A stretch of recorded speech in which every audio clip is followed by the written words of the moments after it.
सभी साथियों को मेरा नमस्कार। दुर्गा सप्तशती का द्वितीय अध्याय।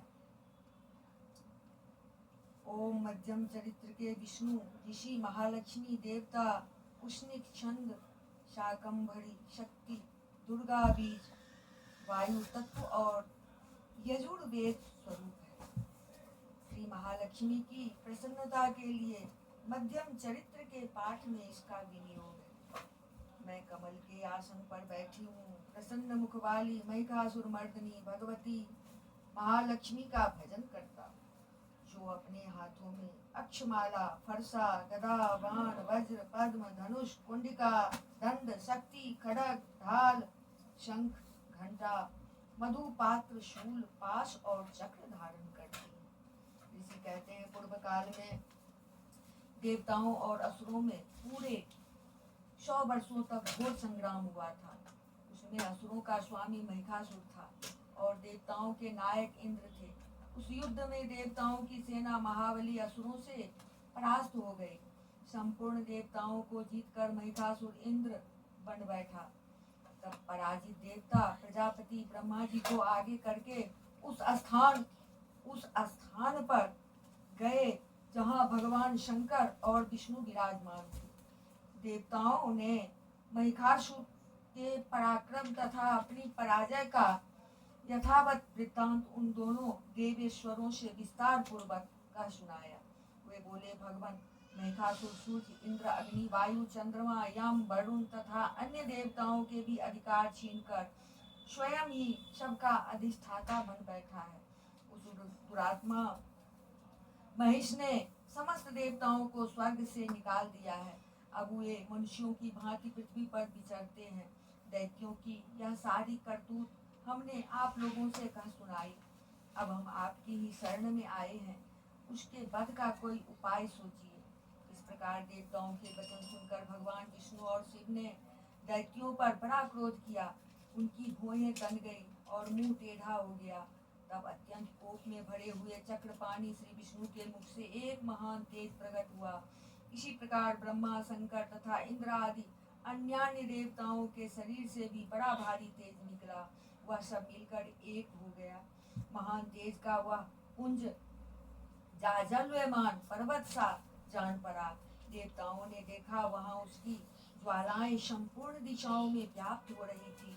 संपूर्ण देवताओं के शरीर से प्रकट हुए उस तेज की कहीं तुलना नहीं थी। एकत्रित होने पर वह एक नारी के रूप में परिणत हो गया और अपने प्रकाश से तीनों लोकों में व्याप्त जान पड़ा। भगवान शंकर का जो तेज था, उससे उस देवी का मुख प्रकट हुआ। यमराज के तेज से उसके सिर में बाल निकल आए। श्री विष्णु भगवान के तेज से उसकी भुजाएं उत्पन्न हुई। चंद्रमा के तेज से दोनों स्तनों का और इंद्र के तेज से मध्य भाग कटित प्रदेश का प्रादुर्भाव हुआ। वरुण के तेज से जंघा और पिंडली तथा पृथ्वी के तेज से नितंब भाग प्रकट हुआ। ब्रह्मा के तेज से दोनों चरण और सूर्य के तेज से उनकी अंगुलियां हुई। पशुओं के तेज से हाथों की अंगुलियां और कुबेर के तेज से नासिका प्रकट हुई।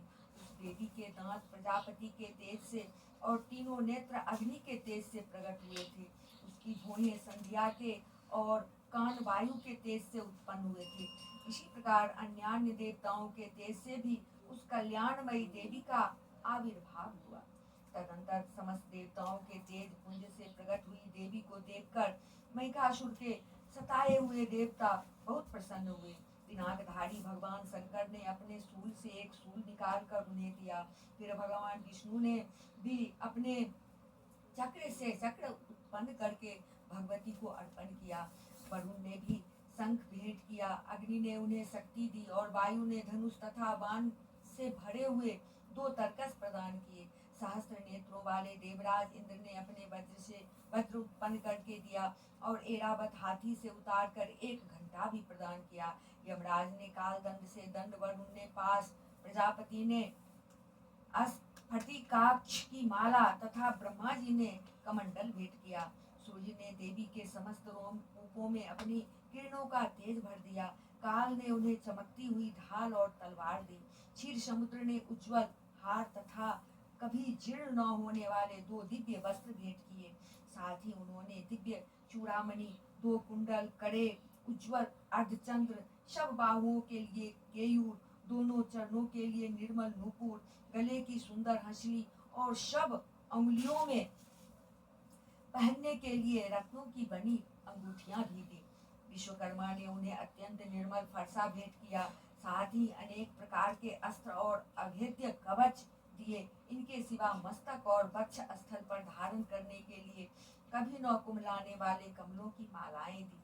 जलधि ने उन्हें सुंदर कमल का फूल भेंट किया। हिमालय ने सवारी के लिए सिंह तथा भांति भांति के रत्न समर्पित किए। धनाध्यक्ष कुबेर ने मधु से भरा पान पात्र दिया तथा संपूर्ण नागों के राजा शेष ने, जो इस पृथ्वी को धारण करते हैं, उन्हें बहुमूल्य मणियों से विभूषित नागहार भेंट किया। इसी प्रकार अन्य देवताओं ने भी आभूषण और अस्त्र शस्त्र देकर देवी का सम्मान किया। तत्पश्चात उन्होंने बारंबार अट्टहास पूर्वक उच्च स्वर से गर्जना की। उनके भयंकर नाद से संपूर्ण आकाश गूंज उठा। देवी का वह अत्यंत उच्च स्वर से किया हुआ सिंहनाद कहीं क्षमा न सका। आकाश उसके सामने लघु प्रतीत होने लगा। आकाश उसके सामने लघु छोटा प्रतीत होने लगा। उससे बड़े जोर की प्रतिध्वनि हुई, जिससे संपूर्ण विश्व में हलचल मच गई और समुद्र कांप उठे, पृथ्वी डोलने लगी और समस्त पर्वत हिलने लगे। उस समय देवताओं ने अत्यंत प्रसन्नता के साथ सिंहवाहिनी भवानी से कहा, देवी तुम्हारी जय हो। साथ ही महर्षियों ने भक्ति भाव से विनम्र होकर उनका स्तवन किया। संपूर्ण त्रिलोकी को क्षोभग्रस्त देख दैत्यगण अपनी समस्त सेना को कवच आदि से सुसज्जित कर हाथों में हथियार ले सहसा उठकर खड़े हो गए। उस समय महिषासुर ने बड़े क्रोध में आकर कहा, यह क्या हो रहा है। फिर वह संपूर्ण असुरों से घिरकर उस सिंहनाद की ओर लक्ष्य करके दौड़ा और आगे पहुंचकर उसने देवी को देखा, जो अपनी प्रभा से तीनों लोकों को प्रकाशित कर रही थी। उनके चरणों के भार से पृथ्वी दबी जा रही थी। माथे के मुकुट से आकाश में रेखा सी खिंच रही थी तथा वे अपने धनुष की टंकार से सातों पातालों को क्षुब्ध किए देती थी। देवी अपनी हजारों भुजाओं से संपूर्ण दिशाओं को आच्छादित करके खड़ी थी। तदंतर उनके साथ दैत्यों का युद्ध छिड़ गया। नाना प्रकार के अस्त्र शस्त्रों के प्रहार से संपूर्ण दिशाएं उद्भासित होने लगी। चिक्षु नामक महान असुर महिषासुर का सेना नायक था। वह देवी के साथ युद्ध करने लगा। अन्य दैत्यों की चतुरंगिनी सेना साथ लेकर चामड़ भी लड़ने लगा। 60,000 रथियों के साथ आकर उदग्र नामक महादैत्य ने लोहा लिया। 1 करोड़ रथियों को साथ लेकर महाअनु नामक दैत्य युद्ध करने लगा, जिसके रोए तलवार के समान तीखे थे। वह अशिलोमा नाम का महादैत्य 5 करोड़ रथी सैनिकों सहित युद्ध में आ डटा। 60 लाख रथियों से घिरा हुआ वास्कल नामक दैत्य भी उस युद्ध भूमि में लड़ने लगा। परिवारित नामक राक्षस हाथी सवार और घुड़सवारों के अनेक दलों तथा 1 करोड़ रथियों की सेना लेकर युद्ध करने लगा। विडाल नामक दैत्य 5 अरब रथियों से घिरकर लोहा लेने लगा। इनके अतिरिक्त और भी हजारों महादैत्य रथ, हाथी और घोड़ों की सेना साथ लेकर वहां देवी के साथ युद्ध करने लगे। स्वयं महिषासुर उस रणभूमि में कोटि कोटि सहस्त्र रथ, हाथी और घोड़ों की सेना से घिरा हुआ खड़ा था। वे दैत्य देवी के साथ तोमर, बिंदीपाल, शक्ति, मूषल, खड़ग, परशु और पट्टिस आदि अस्त्र शस्त्रों का प्रहार करते हुए युद्ध कर रहे थे। कुछ दैत्यों ने उन पर शक्ति का प्रहार किया, कुछ लोगों ने पास फेंके तथा कुछ दूसरे दैत्यों ने खड़ग प्रहार करके देवी को मार डालने का उद्योग किया। देवी ने भी क्रोध में भरकर खेल खेल में ही अपने अस्त्र शस्त्रों की वर्षा करके दैत्यों के वे समस्त अस्त्र शस्त्र काट डाले। उनके मुख पर परिश्रम था, थकावट का रंच मात्र भी चिन्ह नहीं था। उनके मुख पर परिश्रम या थकावट का रंच मात्र भी चिन्ह नहीं था। देवता और ऋषि उनकी स्तुति करते थे और वे भगवती परमेश्वरी दैत्यों के शरीरों पर अस्त्र शस्त्रों की वर्षा करती रही। देवी का वाहन सिंह भी क्रोध में बढ़कर गर्दन के बालों को हिलाता हुआ असुरों की सेना में इस प्रकार विचरने लगा, मानो बनों में दावानल फैल रहा हो। रणभूमि में दैत्यों के साथ युद्ध करती हुई अंबिका देवी ने जितने निश्वास छोड़े हुए सभी तत्काल सैकड़ों हजारों गणों के रूप में प्रकट हो गए और परशु बिंदीपाल खड़ग तथा पट्टिस आदि अस्त्रों द्वारा असुरों का सामना करने लगे। देवी की शक्ति से बढ़े हुए वे गण असुरों का नाश करते हुए नगारा और शंख आदि बजाने लगे।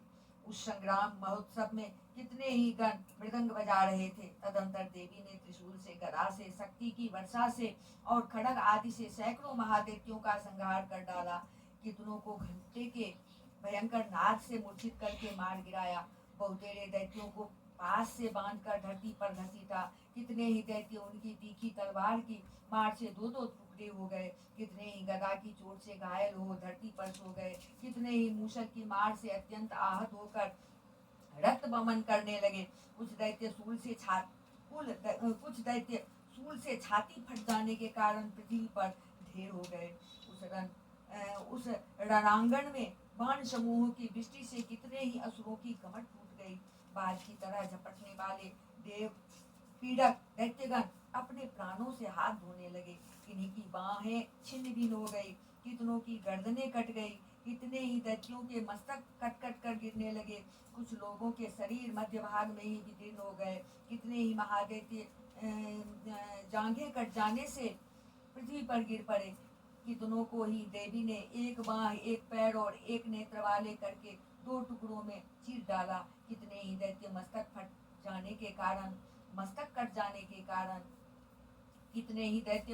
कट जाने पर भी गिरकर फिर उठ जाते और केवल धर के ही रूप में अच्छे अच्छे हथियार हाथ में ले देवी के साथ युद्ध करने लगते थे।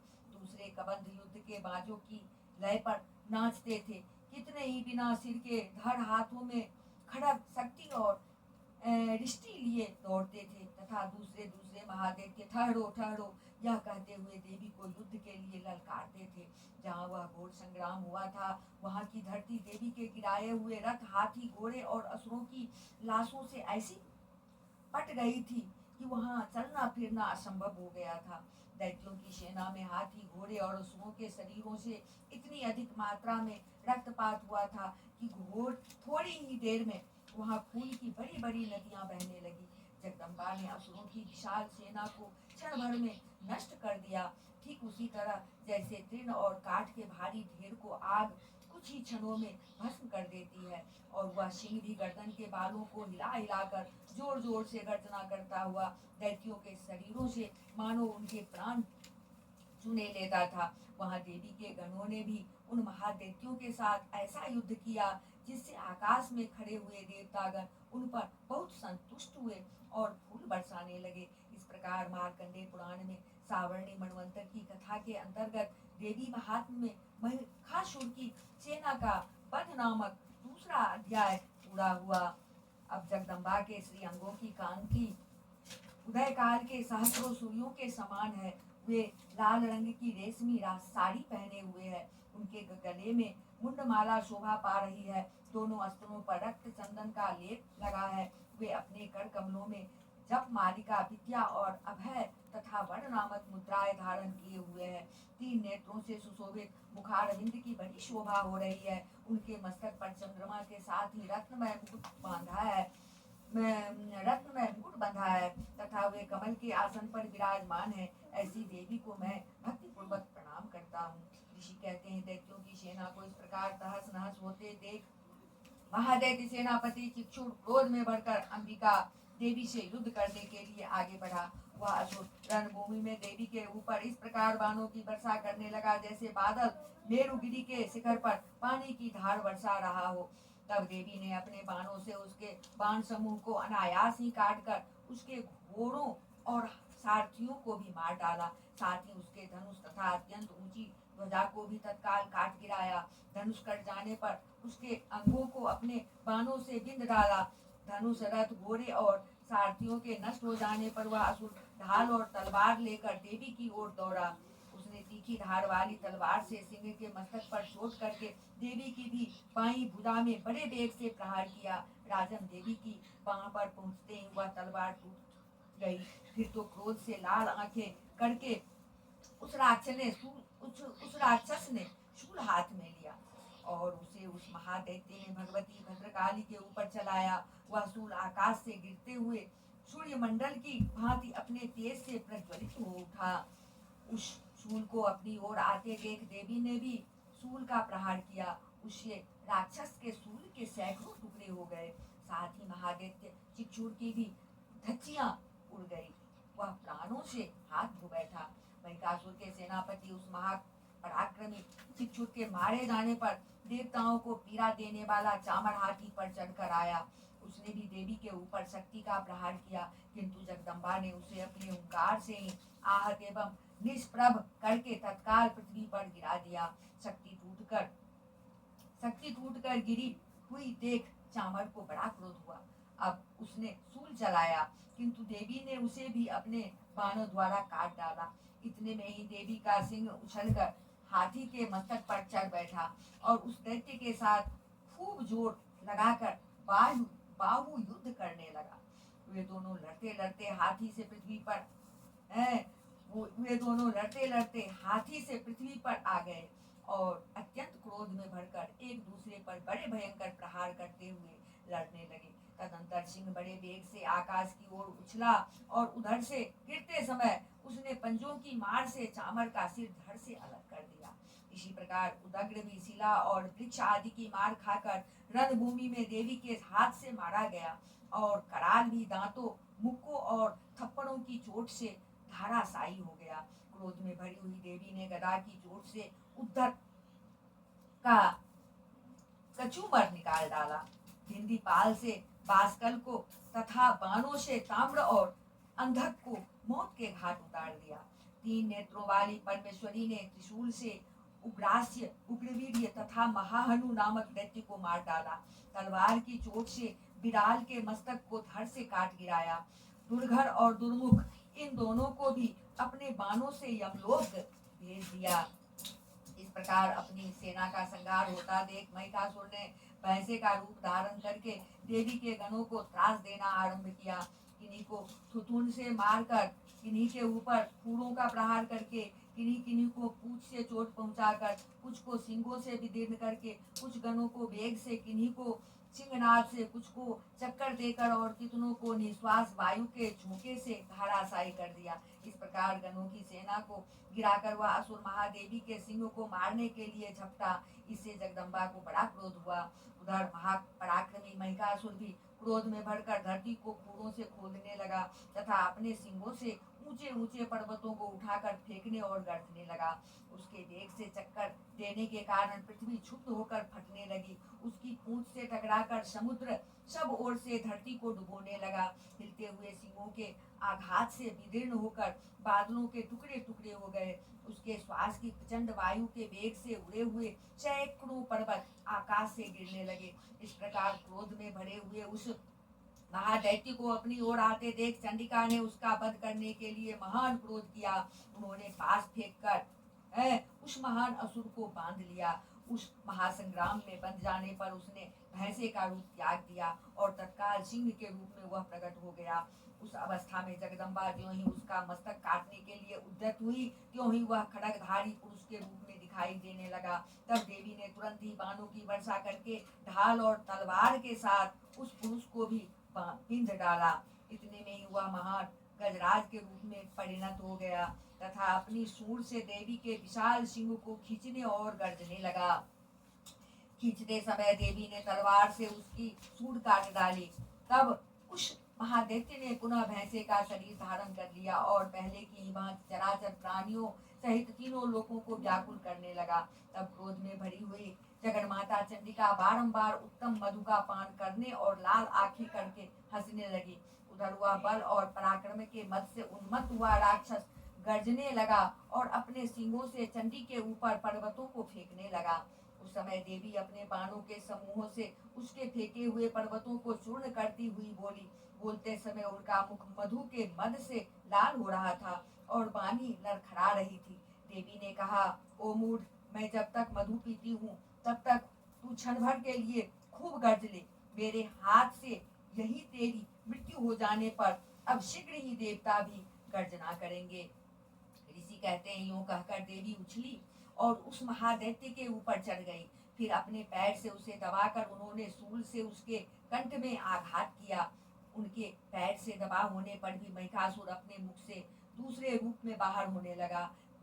अभी आधे शरीर से ही वह बाहर निकलने पाया था कि देवी ने अपने प्रभाव से उसे रोक दिया। आधा निकला होने पर भी वह महादैत्य देवी से युद्ध करने लगा। तब देवी ने बहुत बड़ी तलवार से उसका मस्तक काट गिराया। फिर तो हाहाकार करती हुई दैत्यों की सारी सेना भाग गई तथा संपूर्ण देवता अत्यंत प्रसन्न हो गए। देवताओं ने दिव्य महर्षियों के साथ दुर्गा देवी का स्तवन किया। गंधर्वराज गाने लगे तथा अप्सराएं नृत्य करने लगी। इस प्रकार श्री मार्कंडेय पुराण में सावर्णिक मन्वंतर की कथा के अंतर्गत देवी महात्म में महिषासुर वध नामक तीसरा अध्याय पूरा हुआ। बोली दुर्गा माता की जय। महिषासुर मर्दनी महादेवी की जय।